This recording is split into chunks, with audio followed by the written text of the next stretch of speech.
देखिए, यदि आप भारत से हैं और हिंदू हैं तो बात करेंगे कि हिंदू उत्तराधिकार अधिनियम इस कानून के अनुसार यदि पिता या दादा या कोई भी पुरुष मरता है तो उसकी संपत्ति में कानूनी रूप से किस किस व्यक्ति का अधिकार है और कौन कौन व्यक्ति कानूनी रूप से उसमें हिस्सा ले सकता है और कानूनी रूप से उसमें अधिकार ले सकता है। तो बात करेंगे कि पुरुष के मरने के बाद परिवार की जो भी उसकी संपत्ति होती है उसमें किस किस को अधिकार मिलेगा, और हिंदू परिवार में पिता की मरने के बाद, पिताजी या दादा मरने के बाद किस किस को संपत्ति में हिस्सा मिलेगा। ठीक है, जैसे मान लीजिए पुत्र पुत्री विधवा माता। ठीक है, तो ये क्रम से समझेंगे।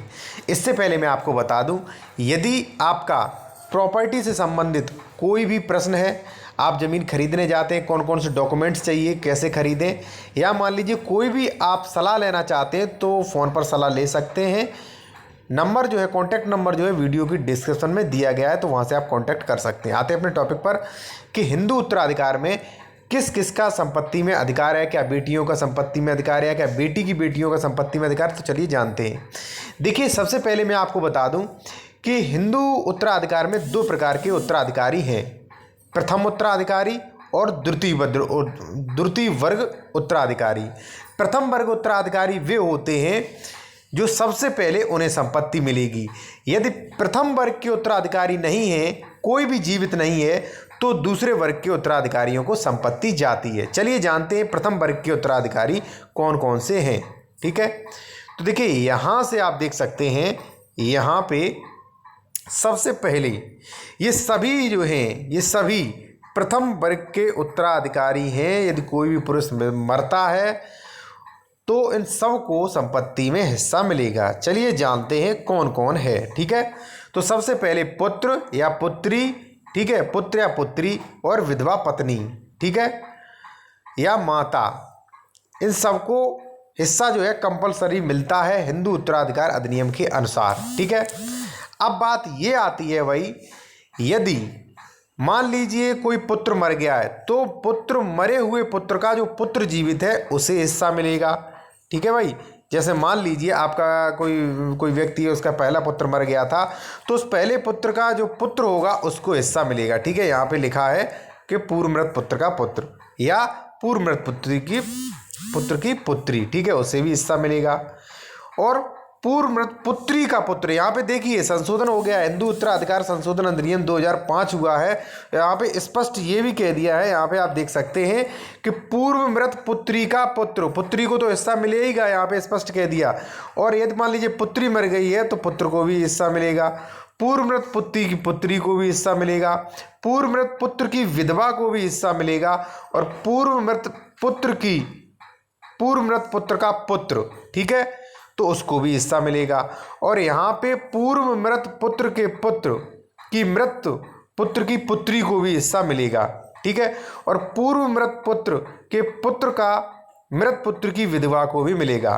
देखिए यहाँ पे पूर्व मृत पुत्र के मतलब है, कई बार ऐसा होता है कि मान लीजिए बाबा जिंदा है, उसका लड़का मर गया, उसका नाती मर गया, लेकिन नाती का जो है अभी, नाती का लड़का जो है वो जिंदा है, तो बाबा यदि मरते हैं तो उसकी संपत्ति उस लड़के को भी मिलेगी जिसकी संपत्ति उसके पिता को मिलनी चाहिए थी, तो वो उसे मिलेगी। ठीक है, तो आप समझ गए होंगे। दूसरी बात महत्वपूर्ण मैं आपको ये और बता दूं कि देखिए प्रथम वर्ग के उत्तराधिकारों को, जो भी उत्तराधिकारी हैं प्रथम वर्ग के, उन सभी को संपत्ति जो है बराबर के हकदार होते हैं। ठीक है, ऐसा नहीं कि पुत्र है तो पुत्री को न मिले, जैसे मान लीजिए पुत्र जीवित है तो पुत्री को मिले, पुत्री को न मिले, तो ऐसा नहीं होगा। ठीक है, सबको संपत्ति मिलेगी। ठीक है, अब भाई बात आती है, जैसे मान लीजिए इनमें से कोई भी जीवित नहीं है, जो भी व्यक्ति हैं, किसी व्यक्ति, कोई ऐसा व्यक्ति है पुरुष जिसके कोई पुत्र पुत्री, विधवा पत्नी या माता, या मान लीजिए ऐसा कोई भी व्यक्ति जिंदा नहीं है जो प्रथम वर्ग में, तब ये संपत्ति है दूसरे वर्ग में जाएगी। यदि कोई ये जिंदा नहीं है, यदि जिंदा है तो इन्हें 100% मिलेगी। दूसरी बात अब आती है दूसरे वर्ग के अधिकारी।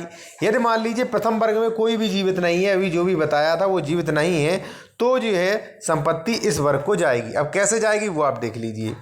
यहाँ पे पिता को सबसे पहले, यदि पिता जीवित है, अब यहाँ पे ये वाला प्रक्रिया चलेगी कि भाई यदि पिता जीवित है, ठीक है, यदि ये वाला जीवित है पिता को मिल जाएगी संपत्ति, फिर आगे नहीं जाएगी दूसरे नंबर को। ठीक है, अगर मान लीजिए पिता मर चुका है तो देखा जाएगा कि दूसरे वर्ग में कौन कौन जिंदा है।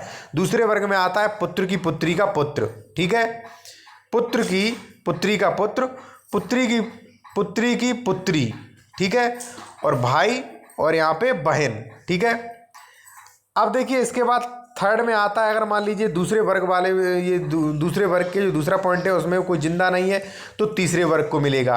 ठीक है, तीसरे वर्ग में पुत्री के पुत्र का पुत्र, और पुत्री के पुत्र की पुत्री, और पुत्री की जो भी पुत्री की पुत्री। ठीक है, 3 पीढ़ी चली गई। अगर ये भी कोई जिंदा नहीं है तीसरे नंबर में तो देखा जाएगा क्या इसके चौथे उसमें कोई जिंदा है, यानी कि भाई का पुत्र, ठीक है, या बहन का पुत्र, या मान लीजिए भाई की पुत्री या बहन की पुत्री। इनमें से देखा जाएगा कि कोई जिंदा है कि नहीं है। अगर इनमें से जिंदा है तो संपत्ति यहीं मिले जाएगी, तो पांचवें वाले को नहीं जाएगी। ठीक है, अगर मान लीजिए चौथे में कोई भी जिंदा नहीं है तो देखा जाएगा पांचवें इसमें कोई जिंदा है, तो पांचवें अगर इसमें मान लीजिए पिता का पिता, यानी कि आपके बाबा को संपत्ति जाएगी, जो पुरुष मरा है उसके बाबा को, और पिता की माता यानी कि उसकी दादी को संपत्ति जाएगी, यदि कोई भी जिंदा नहीं है तब। ठीक है, अगर मान लीजिए उसका बाबा और दादी भी मर चुके हैं तो उसकी संपत्ति जो है 5 में कोई नहीं है तो आ जाएगी 6वें में। ठीक है, यानी कि पिता की विधवा तथा भाई की विधवा। यहाँ पे पिता की विधवा कुछ गलत है, पिता की विधवा माता होती है, यहाँ पे कुछ हमें डाउट है। यहाँ पे भाई की विधवा पत्नी। ठीक है, अगर मान लीजिए आपके दादा दादी नहीं जिंदा है तो भाई की विधवा पत्नी को चली जाएगी। फिर इसके बाद जो है, इसके बाद जो प्रॉपर्टी जो है भाई ये जाएगी अगले उसको। अगला कौन देखा जाएगा, अगला जो है वो है 7वां।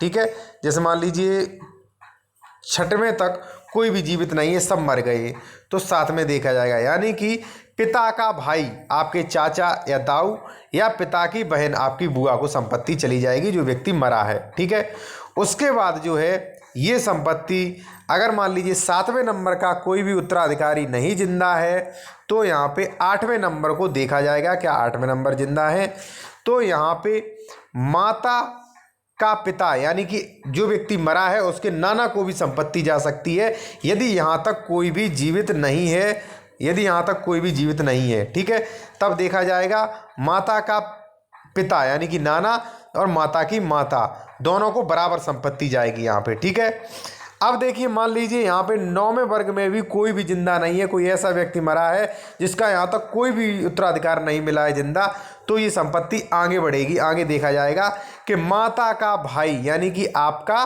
मामा और माता की बहन यानी कि जो व्यक्ति मरा है उसकी मौसी को भी संपत्ति जो है ये ट्रांसफ़र हो सकती है। अब आप देख सकते हैं। ठीक है, तो आप समझ गए होंगे। मैं आपको थोड़ा फिर समझा दूं कि देखिए इसमें क्या है, अगर मान लीजिए कोई व्यक्ति, कोई पुरुष मरता है तो उसके पहले वाले उत्तराधिकारियों में ये नहीं देखा जाता है कि पुत्र जिंदा है तो पुत्री को नहीं मिलेगी, पुत्री जिंदा है तो विधवा पत्नी को नहीं मिलेगी।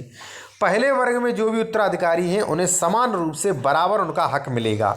ठीक है, लेकिन दूसरे वाले में मान लीजिए पहले वाले में कोई भी जिंदा नहीं है और दूसरे वाले वर्ग में देखा जाएगा, उत्तराधिकारी वर्ग में, तब ये देखा जाएगा कि यदि पिता जीवित है तो दूसरे वर्ग को नहीं जाएगी, ये दूसरा वर्ग है तो तीसरे वर्ग को नहीं जाएगी, तीसरा वर्ग है तो चौथे वर्ग को नहीं जाएगी, ये देखा जाता है। यदि पिता उस व्यक्ति का जीवित है तो उसके पिता को दे दी जाएगी, तो यहाँ पे दूसरे नंबर के उत्तराधिकारियों को नहीं दी जाएगी। ठीक है, तो अब आप समझ गए होंगे। और यदि आपका कोई भी किसी भी प्रकार का डाउट है तो आप फ़ोन से कांटेक्ट करके सलाह ले सकते हैं। कांटेक्ट नंबर वीडियो की डिस्क्रिप्शन में दिया गया है। फ़ोन कॉल जो है वो पेड है, आपको सशुल्क है, फीस देनी पड़ेगी। धन्यवाद।